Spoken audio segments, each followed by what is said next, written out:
Hello friends, मैं शिव नित्यान आपका स्वागत करता हूं आपके अपने यूट्यूब चैनल पर। दोस्तों, आज की वीडियो यहां पर जीएसटी में लेटेस्ट लैंडमार्क ऑर्डर को लेकर है। जीएसटी में इनपुट टैक्स क्रेडिट को लेकर एक काफी बड़ी रिलीफ वाला ऑर्डर जारी किया गया है। ऑनरेबल कोर्ट ने एसएससी की जेन्युइन हार्डशिप को कंसीडर करते हुए जो भी बोनाफाइड बायर्स है उनको एक्चुअल आईटीसी यहां पर अलाउ किया है। वीडियो को पूरा एंड तक देखिएगा। लेटेस्ट ऑर्डर है, ये ऑनरेबल कर्नाटक हाईकोर्ट के द्वारा जारी किया गया है। 9 Feb 2026 का लेटेस्ट ऑर्डर है। अगर आपको इसकी पीडीएफ कॉपी की रिक्वायरमेंट है तो आप जो है ऑनरेबल कोर्ट के वेबसाइट पर जाकर रिट पिटीशन नंबर से सर्च करके इसको डाउनलोड कर सकते हैं। इस लैंडमार्क ऑर्डर में सबसे यूनिक पॉइंट है कि इसमें 50 से ज्यादा केसेस रेफर किए गए हैं जो कि अलग अलग ऑनरेबल कोर्ट्स के हैं।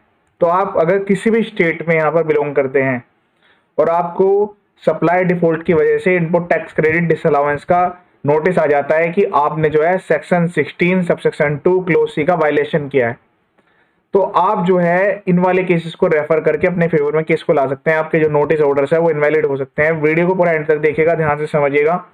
मैं लास्ट में इसको समराइज भी करूंगा। ये 71 पेज का ऑर्डर है, तो मैं जो भी रेलेवेंट एक्सट्रैक्ट है वो आपको बता दूंगा। आप इसको नोट डाउन करें, अपने रिप्लाई में भी सबमिट करें।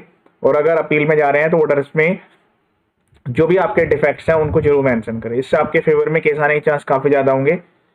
अपने YouTube चैनल पर मैंने यहाँ पर काफी सारे वीडियोज अपलोड किए हुए हैं। इसमें जीएसटी, इनकम टैक्स के बेसिक फाइलिंग प्रोसेस, रजिस्ट्रेशन, हर टाइप के नोटिस के रिप्लाईज, अगर ऑर्डर जारी होंगे तो अपील कैसे करनी है, उन सब के ड्राफ्ट फॉर्मेट्स भी वीडियो के डिस्क्रिप्शन में अवेलेबल है। आप उनको अपने अकॉर्डिंग डाउनलोड करके मॉडिफाई कर सकते हैं। वीडियो को शेयर जरूर कीजिएगा। चैनल का पर्पज फुल्ली एजुकेशनल है ताकि सभी को इसका बेनिफिट मिल जाए। अब ये केस है, इसमें ध्यान से देखिएगा। तो इस केस में जो कंपनी है, जो एसएससी है, वो एक प्राइवेट लिमिटेड कंपनी है, ठीक है। और ये ई कॉमर्स कंपनी के साथ अपना बिजनेस करते हैं।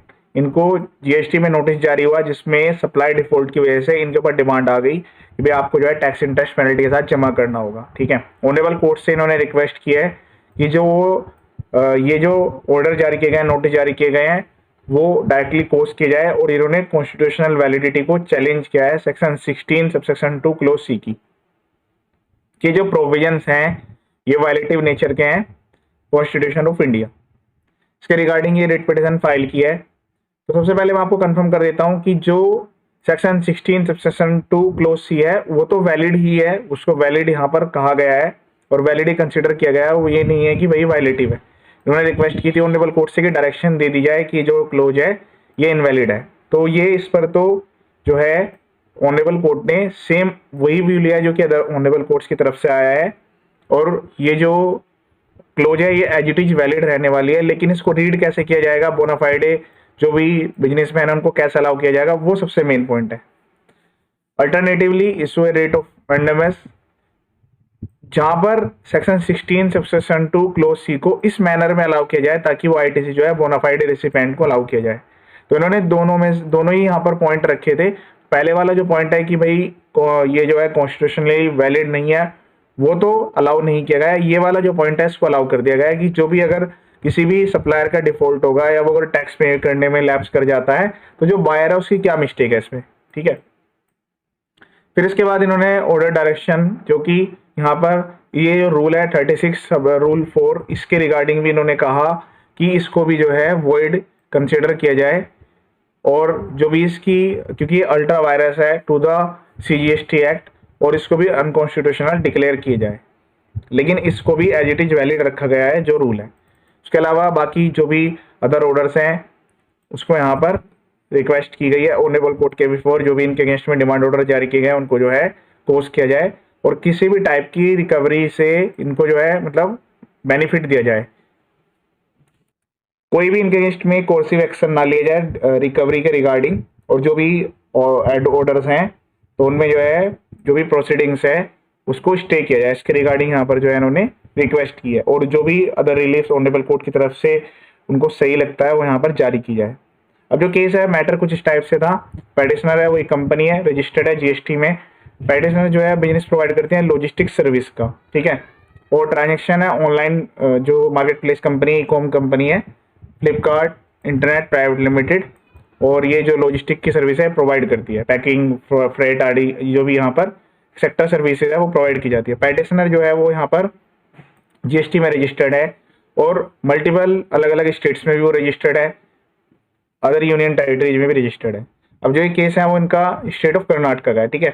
पेटिशनर ने यहाँ पर चैलेंज किया है ये जो section 16 sub section 2 close CS की वैलिडिटी को, कि ये जो क्लोज है ये इनवैलिड है, और इसी की वजह से जो है इनको जो एक इम्पॉसिबल बात है कि दूसरे पर्सन का इनपुट टैक्स क्रेडिट का बर्डन के ऊपर डाला जा रहा है कि दूसरे पर्सन ने अपने रिटर्न को फाइल नहीं किया, उसने टैक्स पे नहीं किया। The provision cast an impossible person of the recipient, यानी कि बायर की बात हो रही है, to ensure payment by the supplier, किसी दूसरे पर्सन का जो कि किसी उसके पास होल्ड ही नहीं है, टाइमली रिटर्न फाइलिंग की लायबिलिटी बनाई जा रही है जो कि उसके बियॉन्ड कंट्रोल है। और and similarly placed recipient, it is also contended that impugned provision are in contravention of the very scheme of the act.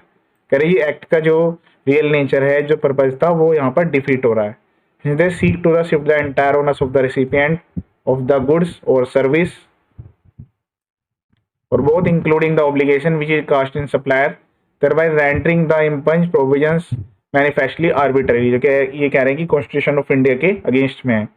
Alternatively petitioner has prayed for reading down, कह रहे कि या तो फिर इस क्लोज को आप इस तरीके से रीड करें ताकि यहाँ पर जो बेनिफिट है इनपुट टैक्स क्रेडिट का वो बोनाफाइड रेसिपिएंट को अलाउ किया जाए, और जो भी फॉल्टी डिफॉल्ट जो भी लैप्स है या फिर जो सप्लायर है उसने जो भी डिफॉल्ट किया है उसकी जिम्मेदारी उसी की हो। It was therefore contended that the petition deserve to be dispose accordingly. ये रिक्वेस्ट यहाँ पर सबमिट की गई है। दोनों तरफ के लर्न काउंसिल ने अपने सबमिशंस दिए हैं।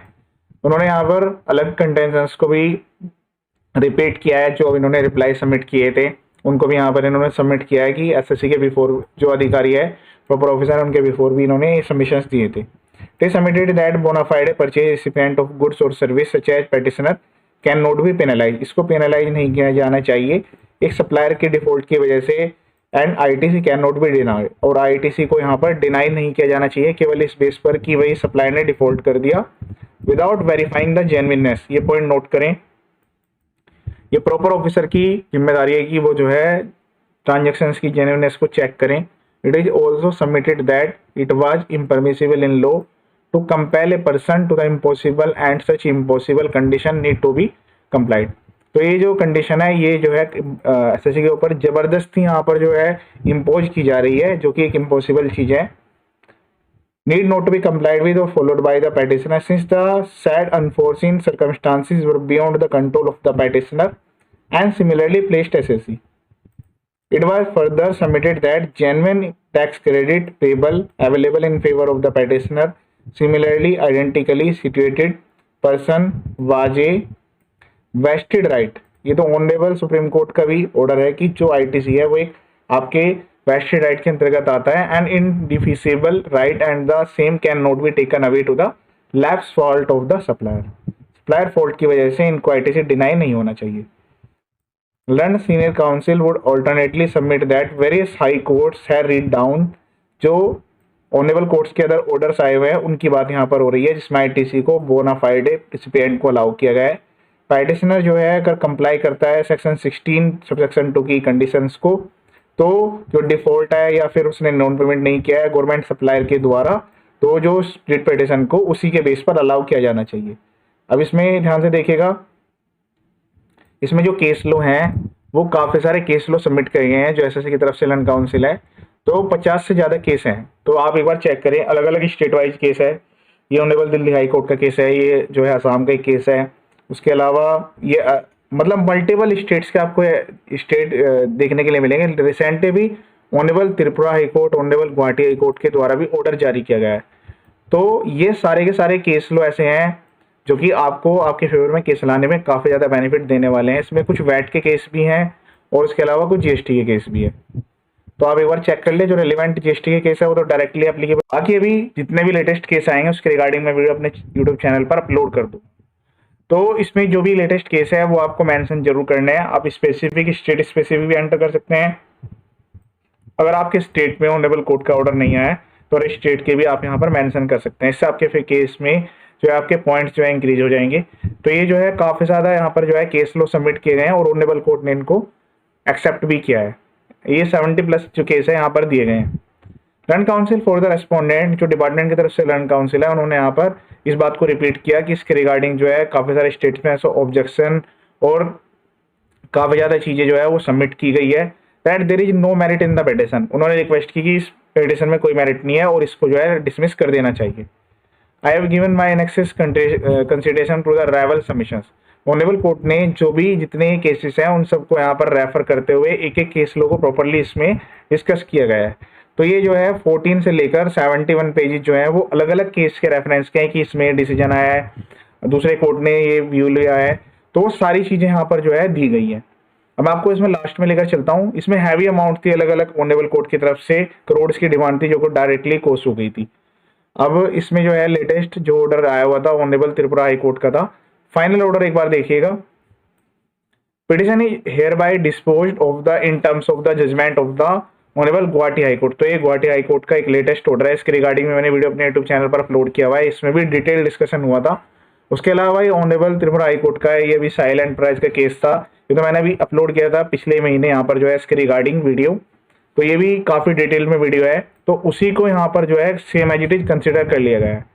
The important provisions contained in section 16 subsection 2 clause C of the CGST act and rule 36 अब rule 4 are hereby read down. Honourable court ने कहा है कि इनको इस तरीके से रीड किया जाना चाहिए ताकि ये जो इनपुट टैक्स क्रेडिट है उसका बेनिफिट बोनाफाइड रेसिपिएंट को अलाउ किया जाएगा। बोनाफाइड रेसिपिएंट आपको खुद से प्रूफ करना होगा, आप एक बोनाफाइड रेसिपिएंट है, जो आपके परचेज इनवॉइस है, उसके अलावा पेमेंट्स हैं, उसके अलावा जो बिल्टी कॉपीज है, आपका चैनल किस तरीके से है, क्या स्टॉक आपने बाय किया है, आपने जो बाय किया है उसका आपने क्या कंजम्पशन किया है, वो सारी चीजें आपको प्रूफ करने की रिक्वायरमेंट आएगी। Such as the petitioner which has complied with all other condition, section 16 subsection 2 की सारी कंडीशन को आपको फॉलो करना होगा। डिस्पाइट एनी फॉल्ट लैप्स, इस वाले पॉइंट को छोड़कर, एनी फॉल्ट या lapse on non payment of tax by the two the government by the supplier, कि जी सप्लायर ने वो टैक्स की पेमेंट नहीं की। अगर आपने अपने आप को बोनाफाइड रेसिपिएंट प्रूफ कर दिया, आपके पास सारे एविडेंस है, तो आपको इनपुट टैक्स क्रेडिट लेने से नहीं रोका जाएगा यहाँ तक कि सामने वाले ने डिफॉल्ट भी कर दिया हो। इस तरीके से इस रेट पिटिशन को एसएससी के फेवर में किया गया है और ये अपने में काफी बड़ी रिलीफ प्रोवाइड करने वाला ऑर्डर है। इससे पहले आप जो है ये वाले ऑर्डर्स भी मेंशन कर सकते हैं, जो कि मैंने आपको बताया है लेटेस्ट जो भी ऑर्डर जारी किए गए हैं। जैसे इस वाले ऑर्डर की बात करें तो इसमें भी ऑनरेबल कोर्ट ने डिपार्टमेंट को डायरेक्शन दी थी, जो ITC था वो 1,11,60,830 रुपए का ये जो है अलाउ किया गया था और उसको डिनाई नहीं किया जाएगा। ठीक है, ये अलाउ किया गया था। ये जो केस है ये ऑनरेबल कोर्ट की तरफ से लेटेस्ट अभी जारी किया गया, इसके रिगार्डिंग जो मैंने आपको बताया ये वीडियो मैंने अपलोड किया था, तो ये काफी फेमस केस है। तो आप ये वीडियो भी एक बार देख लीजिएगा कि भाई जो इनका इनपुट टैक्स क्रेडिट है, इन्होंने एलिजिबल इनपुट टैक्स क्रेडिट को अलाउ किया। इसके अलावा मेरे यूट्यूब चैनल पर काफी सारे वीडियोज अवेलेबल है, वो भी आप एक बार देख सकते हैं। तो जेन्युइन बायर्स के रिगार्डिंग अलग अलग ऑनरेबल कोर्ट्स के फेवरेबल ऑर्डर्स आ रहे हैं, आपको अपनी जेन्युइननेस प्रूफ करने की रिक्वायरमेंट है। सप्लायर ने डिफॉल्ट कर दिया, फिर भी आपको जो ITC डिनाई नहीं किया जा सकता है। आपका केस सेक्शन 73 में हो, 74 में हो या ऑडिट का केस हो, सब में एज इट इज एप्लीकेबल रहने वाला है। ये था लेटेस्ट वीडियो। ये वीडियो देखने के लिए